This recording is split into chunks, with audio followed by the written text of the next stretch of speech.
Everyone in the village whispered about her misfortune, as if her life was nothing more than a cautionary tale. Amina had grown up with no mother to braid her hair, no father to shield her from the cruelty of the world, and no siblings to share the burden of sorrow. She had only her uncle and his wife, who took her in not out of love, but out of duty forced upon them by society's disapproving eyes. To them she was another mouth to feed, another pair of hands that could be exploited, another reminder of responsibilities they never asked for. From the moment she could walk, Amina was given work meant for grown women, fetching water from the well, tending to the goats, scrubbing floors until her palms burned raw. Her cousins treated her as though she were invisible, except when they needed someone to blame for broken pots or missing food.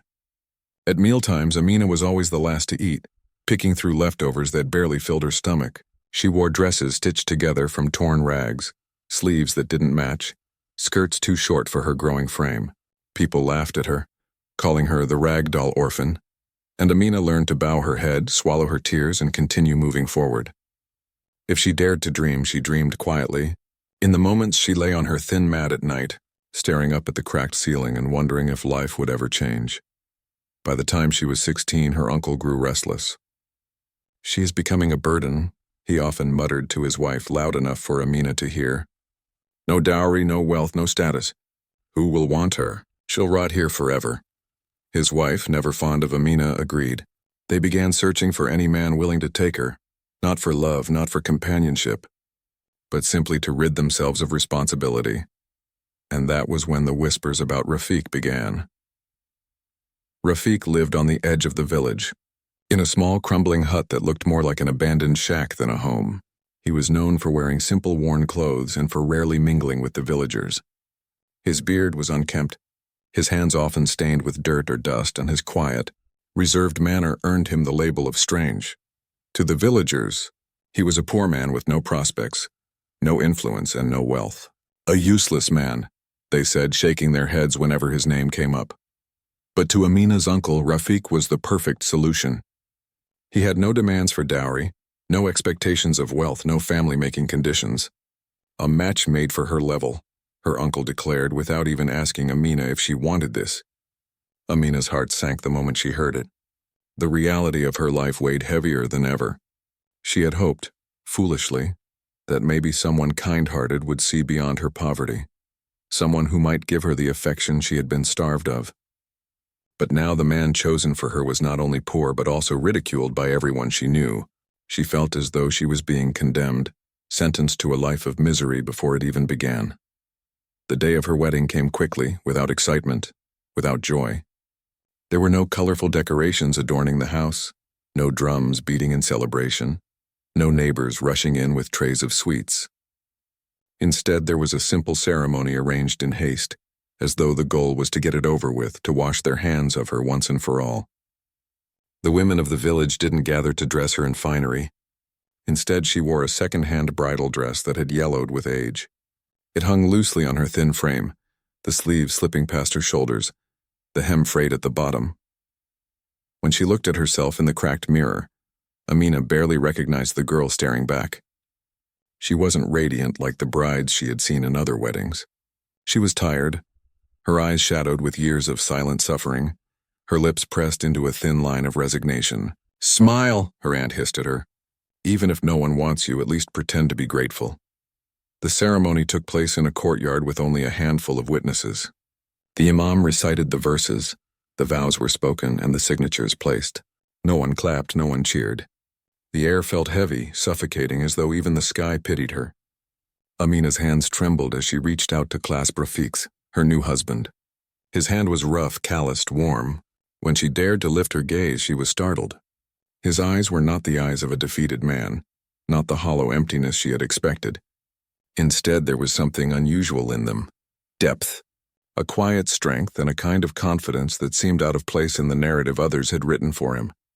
Amina couldn't quite place it, but for a fleeting second it made her heartbeat falter.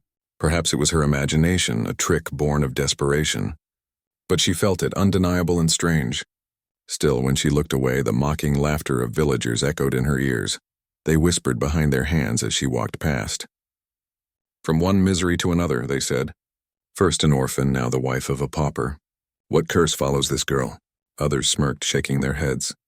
She deserves this life. Who else would marry her?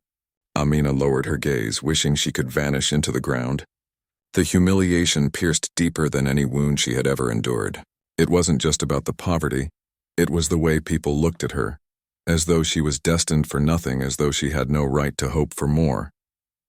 Yet beside her, Rafiq remained silent, his face calm, unreadable. Not once did he flinch at their cruel words, not once did he defend himself or her. He simply held her hand firmly, as though his touch alone was enough to anchor her in that moment. That night, as she entered the small hut that was now her home, Amina's heart broke again. The roof leaked in places, the walls were cracked, the floor uneven. A single mat lay on the ground, a flickering lantern casting shadows that made the room seem lonelier. She felt tears welling in her eyes, but she bit them back, refusing to let them fall. She didn't want her new husband to see her despair. Rafiq, however, did not seem disturbed by the state of their home. He moved with quiet assurance, placing a pot of water before her, offering her food he had prepared earlier. His words were few, but they carried an unexpected gentleness. "Eat first," he said softly, almost shyly. "You must be tired." Amina looked at him, surprised again. This was not the indifference she had grown used to. His voice lacked cruelty, his eyes lacked disdain. In that moment, though she didn't understand it, something stirred inside her, a fragile flicker of warmth. The villagers could laugh, her relatives could sneer. But sitting in that dimly lit hut, with a man who treated her with more respect than she had ever known, Amina realized that perhaps, just perhaps, her story was not as doomed as they believed. And yet, in the deepest part of her soul, she could not ignore the feeling that lingered when she met Rafiq's gaze. Those eyes carried secrets. Secrets that neither she nor the rest of the village had the faintest clue about. Secrets that would one day change everything. The days that followed their wedding felt like walking through a dream that was neither sweet nor bitter, but somewhere in between. For Amina, everything was unfamiliar. The walls of the small hut that she now called home seemed to press inward, yet they carried a quiet safety she had never known. Unlike her uncle's house, there were no scolding voices echoing through the rooms, no harsh footsteps reminding her of her place. The silence was strange, but it was a silence that didn't frighten her. It was simply hers. Rafiq rose early every morning before dawn. His movements were steady, deliberate, and though Amina never saw exactly where he went, he always left with a purpose. She watched him lace his worn sandals, drape a faded shawl across his shoulders, and disappear into the mist of the waking village. By the time the roosters crowed, he was gone. When he returned late in the evening, he carried a weariness in his posture, but never bitterness. He greeted her softly, almost always with a small offering, a handful of fruit, a loaf of bread, a bundle of herbs, or even a simple flower he had picked on his way back. These gestures, small as they were, puzzled her. For a man the village called useless, he seemed strangely capable of providing in quiet, subtle ways. The villagers didn't let her forget her supposed misfortune.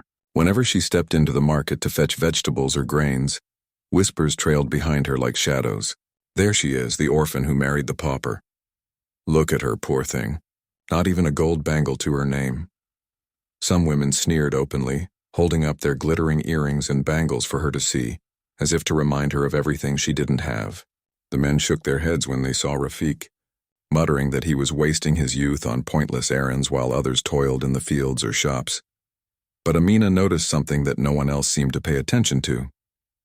Rafiq's clothes may have been plain, his hut humble, but his presence carried a kind of dignity that didn't fit with the villagers' cruel words. He never argued, never raised his voice, never sought to prove himself. When they mocked him, he smiled faintly, as though their opinions mattered little. When they questioned his work, he remained silent, as though silence itself was a shield stronger than words. It frustrated the villagers, but it intrigued Amina. She began to observe him more closely. The way his eyes lingered on people without them noticing, sharp and calculating. The way his hands bore calluses not only from hard labor, but from handling tools she couldn't identify. The way he seemed to know things others didn't, like when a storm would hit, or when the market prices would shift. Sometimes late at night she would see him sit outside under the stars, lost in thought, scribbling into a small notebook he kept hidden beneath his mat. She wanted to ask, but something in her held back. It wasn't fear. It was the sense that he lived with secrets far greater than she could yet comprehend. Despite the questions that gnawed at her, life with Rafiq carried an unfamiliar sweetness. He never treated her as a burden. When she cooked, he thanked her sincerely, even if the food was nothing more than lentils and dry bread. When she cleaned, he offered to help, sweeping the dusty floor with her or fetching water from the well. Sometimes, when he caught her staring at the piles of patched-up clothes she wore, he would leave early the next morning and return with fabric, not silk or velvet, but soft cotton, enough to sew new dresses. "You deserve better," he would say simply, placing the fabric in her hands. These gestures touched her in ways she didn't expect. For the first time in her life, someone was seeing her, not as a responsibility, not as a nuisance, but as a person worthy of care. Slowly, her heart began to soften. She found herself waiting eagerly for his return each evening, listening for the faint sound of his footsteps, feeling her chest tighten with anticipation. Still, the mystery of his long absences haunted her. Some days he came back with dust clinging to his clothes, his face flushed with exhaustion. Other days he carried books or objects she didn't recognize. Strange tools, a folded map, once even a pen of polished silver. When she asked where they came from, he would smile and say only, "From work." Nothing more. It was as though a door stood between her and the truth, one he wasn't ready to open. One evening, as the sun dipped below the horizon and painted the sky in hues of crimson, Amina sat outside waiting. He returned later than usual, his expression unreadable, his hands empty for the first time. She felt a pang of worry. "You're late," she said softly, her voice betraying her concern. He looked at her for a long moment, his eyes searching hers, and then said, "There are things I cannot explain yet, but one day you'll understand." The words lingered with her long into the night. She lay awake, staring at the ceiling of their small hut, wondering who this man truly was. He wasn't the poor, aimless villager everyone claimed him to be. She could feel it in her bones. But if he wasn't that, then what was he? The days turned into weeks and the weeks into months. Their life remained simple, but a rhythm developed. In the mornings, Amina would cook porridge, and Rafiq would sit across from her, sipping quietly, sometimes sharing stories about the stars or the history of the land, or the lessons he claimed he had learned from travelers he once met. His knowledge astonished her. How did a poor man know so much about distant cities, about trade, about the workings of things she had never even seen? The more she listened, the more her suspicion grew, but so did her admiration. The villagers, however, continued their cruelty. One afternoon, Amina overheard a group of women laughing as she passed by the well. She thought marriage would save her, one of them scoffed. "Look at her, still carrying buckets like a servant." Another chimed in, "At least her husband doesn't beat her. Poor men have no energy for that." They laughed loudly, their voices cutting like knives. Amina lowered her gaze, clutching the heavy buckets, her heart aching. When she returned home, Rafiq noticed her silence. He asked gently, "What happened?" She shook her head, unwilling to repeat their cruelty, but he stepped closer, tilting her chin up so she had to meet his gaze. "Don't let their words define you," he said firmly. "They only see what is on the surface. They do not know the truth." "One day they will." There was such certainty in his tone that it startled her. She wanted to press him, to demand answers, but the look in his eyes stopped her. They were not the eyes of a poor man beaten by life. They were the eyes of someone who carried power, someone who knew his path even if no one else did. As the months passed, Amina's affection for him grew stronger. She found joy in small things, sharing laughter over burnt bread, sitting side by side as they mended clothes, walking together to the fields with the quiet comfort of companionship. Though their life lacked wealth, she realized it was richer in ways she had never imagined. For the first time in her life, she felt seen, valued, and cared for. And yet the question remained, always at the back of her mind, who was Rafiq really? Where did he go each day? Why did he carry himself with such quiet confidence, as though he knew secrets the rest of the world could not fathom? Late one night, as she watched him write in his hidden notebook by the dim glow of the lantern, she whispered to herself, "There is more to you, Rafiq, and one day, I will know it." Little did she realize, that day was coming sooner than she could imagine. And when the truth unfolded, it would shake not only her world, but the entire village to its core. The night before everything changed was like any other. The village slept under the heavy silence of crickets, and the moon cast a pale glow over the cracked huts and winding dirt paths. Amina sat outside their home, her hands folded in her lap, watching the stars blink one by one into the sky. Rafiq sat a few feet away, scribbling in his small notebook, his expression lost in thought.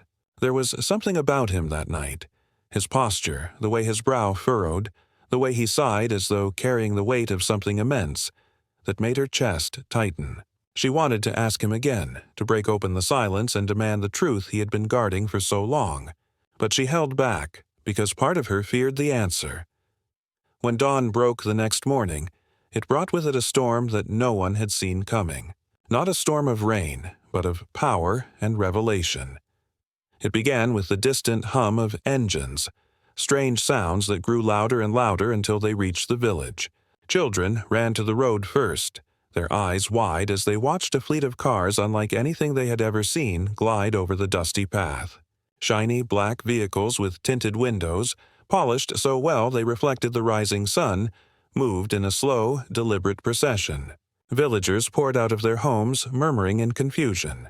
No one in their small, forgotten village had ever seen such cars before. They didn't belong here. They belonged in cities of glass towers and paved streets. The cars stopped in the open square, and outstepped men in suits, their movements sharp and disciplined. They spoke into earpieces, scanned the area with watchful eyes, and moved with precision. Gasps rippled through the crowd. Who were these men? Why were they here?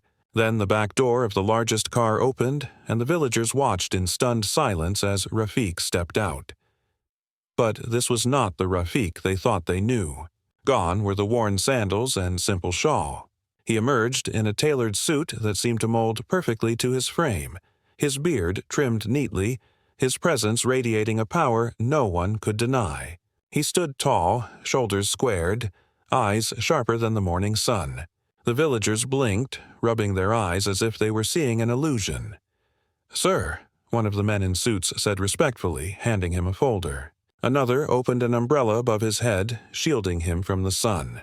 And in that moment, the truth settled over the crowd like thunder. Rafiq was not a poor man. He was not the useless villager they had mocked for years.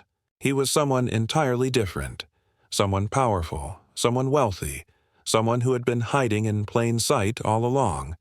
The murmurs grew frantic. "What is this? How can it be? Is that really him?" Some villagers tried to approach, but the suited men held them back with firm hands. Amina stood frozen in the doorway of their hut, her heart hammering in her chest. Her eyes could barely believe what they saw.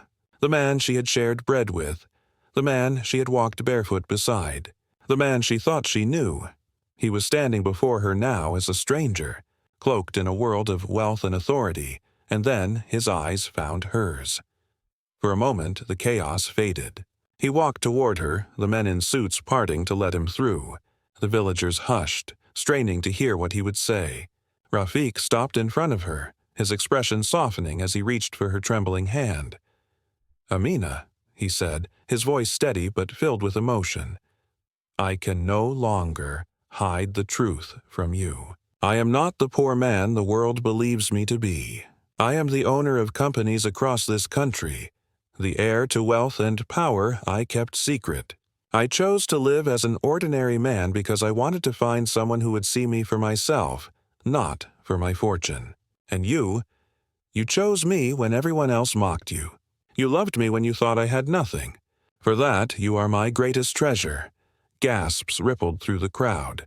The women who had laughed at her by the well now stood wide-eyed, their mouths open. The men who had sneered at Rafiq's silence now shifted uncomfortably, shame coloring their faces. Tears welled in Amina's eyes. Her voice trembled as she whispered, "Why didn't you tell me?" "Because I needed to be certain," he replied softly. "All my life, people have looked at me and seen only wealth. They bowed, they pretended, they clung to me for what I could give. But you, Amina, you never asked me for anything. You stayed by my side when you thought I was poor, when the world scorned you. That is the kind of love I prayed for, the kind of loyalty money cannot buy. Now I no longer need to hide. You are my wife, my partner, my queen, and the world will know it. Before she could respond, he turned to the crowd. His voice rang out firm and commanding. "You called me useless. You called her cursed. You laughed at her, mocked her, humiliated her. But it is she who has more strength and dignity than any of you will ever understand. You saw poverty and looked down on her. I saw her soul and found wealth greater than gold." The villagers lowered their heads, unable to meet his gaze. Some wept with regret, others murmured apologies under their breath. But it was too late. Their cruelty had already been exposed. In that moment, Amina felt something shift inside her. The years of humiliation, the whispers of being a burden, the pain of being unwanted, all of it began to dissolve. She stood taller, her hand in Rafiq's, as though she had finally stepped into the light she had been denied all her life. That evening, the village transformed. The suited men returned with gifts, filling the once empty hut with fine furniture, carpets, and lamps. Food was brought in abundance. Dishes Amina had only ever smelled from a distance, now placed before her in shining trays.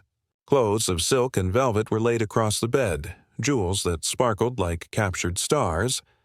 But Amina's eyes remained on Rafiq, not the riches. Her heart swelled with gratitude, but more than that, with love. She whispered to him, "I would have stayed with you even if you had nothing." He smiled, brushing away a tear from her cheek. "And that is why you deserve everything." News of the revelation spread far beyond the village.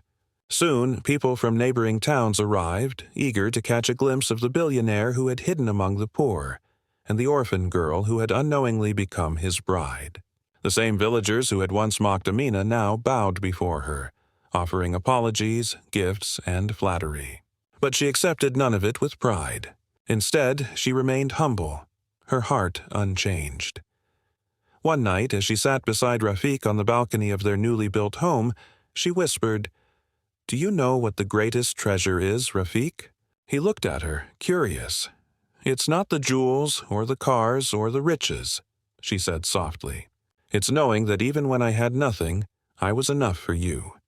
And now, no matter what the world says, we will always have that." He took her hand in his, pressing a kiss to her knuckles. "And we will never let it go." The stars sparkled above them, just as they had on the night before everything changed. But this time, the silence between them wasn't filled with questions or doubts. It was filled with love, certainty, and the promise of a future brighter than they had ever imagined. And so, the orphan girl who was once mocked for her misfortune, and the poor man who was secretly a billionaire, began a new chapter together, one where wealth was not measured in gold, but in the love that bound them forever. The end.